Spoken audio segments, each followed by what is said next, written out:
I'm Casey Quaretti, this is Chat Dish, and I've recently realized that many people don't know how to make a really simple dish of sauteed greens. So, fresh from Florida, I'm going to show you how to do exactly that. Obviously, you're going to need greens. Today, I've got one bunch of kale and a bag of baby spinach that's about 9 ounces. All in all, you're going to want about 10 cups of greens. We're also going to need salt and pepper, olive oil, a little bit of fresh garlic. We're going to need green olives, green onions, about 3 Roma tomatoes, and then your choice, either red wine vinegar or fresh lemon juice. That's it. Let's go make our greens. I've washed my kale and let it dry, and now I'm just going to pull the green leaves off the hard stems. Those I'm not going to use today.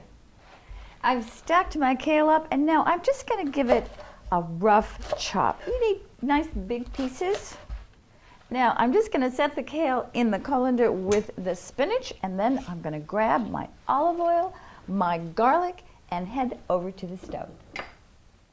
Warm your olive oil over medium heat and then add 3 cloves of garlic that are nicely chopped. Our garlic is warmed through. That took about 3 minutes. Now start adding your greens a handful at a time. As each handful of greens starts to wilt, add another handful. When your last handful of greens go in, turn your heat down, cover, and let simmer for 3 minutes. While the greens are sautéing for that 3 minutes, I'm going to go ahead and give my Roma tomatoes and my green onions a rough chop. All of our greens are nicely wilted. Go ahead and squeeze a half a lemon right on top of the spinach and the kale. Add your green olives and give it a good mix. Use tongs and dish up the greens onto a nice serving platter. Before you bring these lovely greens to the table, I want you to go ahead and top them with your chopped tomatoes and green onions. I love recipes that can do double duty, and this one happens to be absolutely fantastic on top of bruschetta or crostini.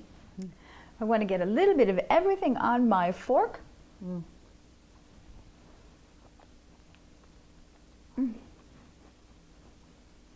Oh, this is fabulous. The green olives add such a zip, and the green onions add just a touch of freshness. Absolutely fantastic. And this happens to be a great topping for crostini or bruschetta, so you've got 2 recipes in one. Give it a try. As always, thank you for visiting and sharing this wonderful green moment with me. Fresh from Florida, I'm going to miss you until next time. Cheers!